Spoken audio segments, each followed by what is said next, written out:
Hello everyone, welcome to competition roof channel. आज की इस वीडियो में हम टीजीटी कॉमन जो पेपर है हमारा, यानी टीजीटी केवीएस टीजीटी के बारे में यहाँ पर डिस्कस करने जा रहे हैं कि केवीएस टीजीटी का कॉमन सिलेबस किस तरह का है, किस तरह के क्वेश्चन यहाँ पर पूछे जाने हैं। तो देर ना करते हुए आइए स्टार्ट करते देख लेते हैं। सबसे पहले तो मैंने ये पहले भी एक वीडियो में बताया है कि रिटन टेस्ट आपका 180 मार्क्स का होगा, यानी 180 ऑब्जेक्टिव क्वेश्चन होंगे। 1 मार्क का एक क्वेश्चन होगा, 3 घंटे का क्वेश्चन पेपर होगा। ठीक है, अब इसमें क्या क्या आएगा इस क्वेश्चन पेपर में वो यहाँ पर देखना हमें। ठीक है, तो सबसे पहले लैंग्वेज की बात करते हैं। जनरल इंग्लिश और जनरल हिंदी के 10 क्वेश्चन आएंगे। 10 क्वेश्चन पूछे जाएंगे जनरल हिंदी से और 10 क्वेश्चन जनरल इंग्लिश से होंगे। इसमें क्या क्या पूछा जाएगा वो मैं अभी आगे बताऊंगा। ठीक है, जनरल अवेयरनेस, रीजनिंग, प्रोफेंसी इन कंप्यूटर, ये टोटल 20 मार्क्स का आएगा। General awareness current affair 10 question आएंगे, 5 क्वेश्चन रीजनिंग से आएंगे, कंप्यूटर से 5 क्वेश्चन आएंगे। पेडागोजी के आपके टोटल 40 क्वेश्चन आएंगे पेडागोजी से। फिर सब्जेक्ट स्पेसिफिक 100 क्वेश्चन आएंगे। ठीक है, पेडागोजी को टोटल 5 पार्ट में डिवाइड कर दिया है। 5 टॉपिक हैं, यहाँ पे देख सकते हैं। ठीक है, नेक्स्ट है कि सब्जेक्ट स्पेसिफिक सिलेबस 100 मार्क्स का आएगा, यानी 100 क्वेश्चन आएंगे यहाँ पर। और प्रोफेशनल उसके बाद होगा हमारा, जब ये आपकी मेरिट बन जाएगी, सीबीटी यानी कंप्यूटर बेस्ड टेस्ट होगा ये सीबीटी का, है ना। उसके बाद मेरिट बन जाएगी तो आपको इंटरव्यू के लिए कॉल किया जाएगा। और इंटरव्यू को इस बार 2 पार्ट में डिवाइड कर दिया है।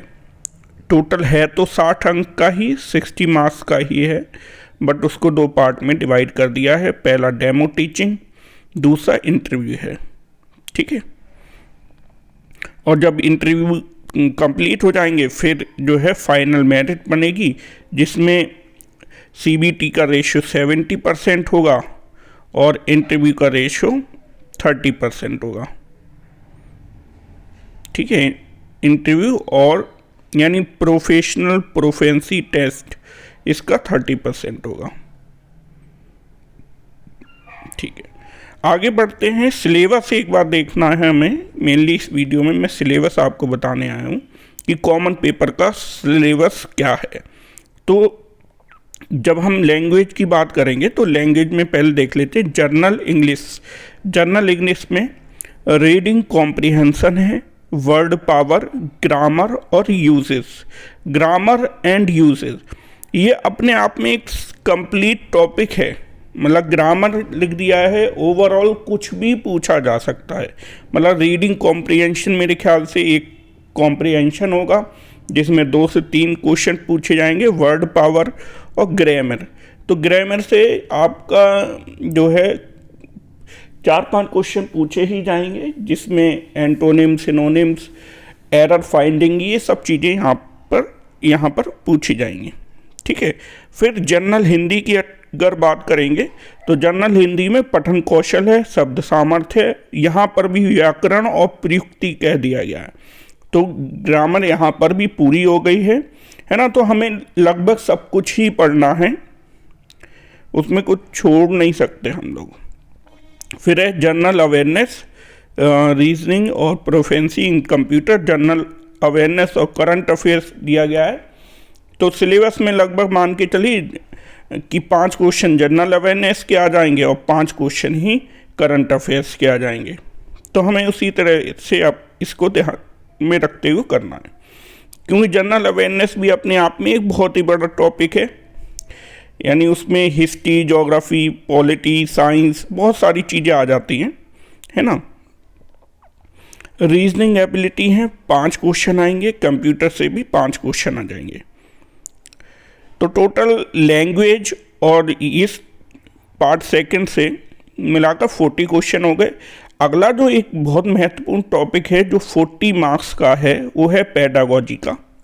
ठीक है, अब यहाँ पर हम देख लेंगे कि किस तरह से इस सिलेबस को डिवाइड कर दिया गया है। यहाँ पर 40 मार्क्स हैं तो उसको भी अब सब डिवीज़न किया गया है। अंडरस्टैंडिंग पहला है, अंडरस्टैंडिंग द लर्नर के बारे में 10 क्वेश्चन पूछे जाएंगे। ठीक है, concept of growth, development, principle, debate, development, ये सब टॉपिक है जो आपको यहाँ पर देख लेने हैं। ठीक है, understanding needs, challenge, implication, role of primary और secondary socialization agencies, ensuring home school continuity, इसको आप ध्यान से देख लीजिए। ये अंडरस्टैंडिंग द लर्नर टॉपिक है। ठीक है, जिससे 10 क्वेश्चन आपके पूछे जाएंगे। उसके बाद है अंडरस्टैंडिंग टीचिंग लर्निंग, इससे 15 क्वेश्चन पूछे जाएंगे। इसको भी डिवाइड कर दिया गया है। ठीक है, आप देख सकते हैं यहाँ पर थियोरेटिकल पर्सपेक्टिव ऑफ लर्निंग, शिक्षण अधिगम। जब पेडागोजी आपने पढ़ी होगी हिंदी में, अगर उसे पढ़ेंगे तब भी वही चीज़ है, टर्मिनोलॉजी लेकिन आपको पता होनी चाहिए। और मैं आपको यहाँ पे एक चीज़ बता देता हूँ कि अगर आप हिंदी मीडियम से पढ़े हुए हैं तब भी आपको इंग्लिश से फैमिलियर होना ही पड़ेगा। अगर आप KVS में जाना चाहते हैं आपको सारी टर्मिनोलॉजी इंग्लिश में आनी चाहिए, क्योंकि CBSE बोर्ड से पढ़ाई होती है इसमें और इंग्लिश मीडियम से ही होती है और इंग्लिश कल्चर ही होता है ज़्यादातर। ठीक है, तो आपको इंग्लिश की टर्मिनोलॉजी से फैमिलियर होना ही पड़ेगा। केवल आप अगर PGT TGT हिंदी या संस्कृत या इस तरह की लैंग्वेज वाले जो पोस्ट है उनके लिए फिल करें तो इतना महत्व नहीं रखता है, लेकिन PRT या किसी भी और सब्जेक्ट के टीचर बनना चाहते हैं तो इंग्लिश से आपको फैमिलियर होना ही पड़ेगा। ठीक है, क्योंकि ज़्यादातर चीज़ें वहाँ इंग्लिश में ही आपको देखने को मिलेंगी। तो मैंने बताया 15 क्वेश्चन हैं। ठीक है, ये टॉपिक हो गया factor affecting learning and their implication. Next है planning and organization of teaching learning. इनमें सब टॉपिक है, यहाँ पर देख सकते हैं आप, hidden curriculum, principal of curriculum, year plan, unit plan, lesson plan बनाना वगैरह। ठीक है, ये सारे यहाँ पर टॉपिक है पेडागोजी से रिलेटेड। फिर एक है enhancing teaching learning process, classroom observation, feedback, reflection, dialogue, ETC। ठीक है, फिर 6 क्वेश्चन हैं, C में दिया है 6 क्वेश्चन पूछे जाएंगे।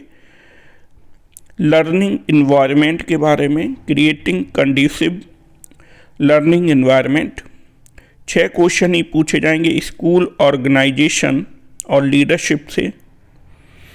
ठीक है, फिर है पर्सपेक्टिव इन एजुकेशन, इससे 3 क्वेश्चन पूछे जाएंगे। यहाँ पर आप NEP तैयार कर लो और RTE राइट टू एजुकेशन 2009 तैयार करना है आपको यहाँ पर बेसिकली। ठीक है, फिर आ जाता है आपका सब्जेक्ट स्पेसिफिक 100 मार्क्स। सब्जेक्ट की अलग से मैंने वीडियो बनाई है। ठीक है, वो आप वहाँ पर देख सकते हो। इसकी PDF भी आपको मिल जाएगी। PDF के लिए हमारा टेलीग्राम चैनल भी ज्वाइन कर सकते हैं, बाकी लिंक में भी मैं दे दूँगा, है ना। लास्ट में वही है, प्रोफेशनल कॉम्पिटेंसी टेस्ट है 60 मार्क्स का। ठीक है, फिर फाइनल मेरिट बनेगी। तो ये हो गया आज का वीडियो जिसमें मैंने आपको TGT कॉमन सिलेबस के बारे में बताया है कि किस तरह का कॉमन सिलेबस है।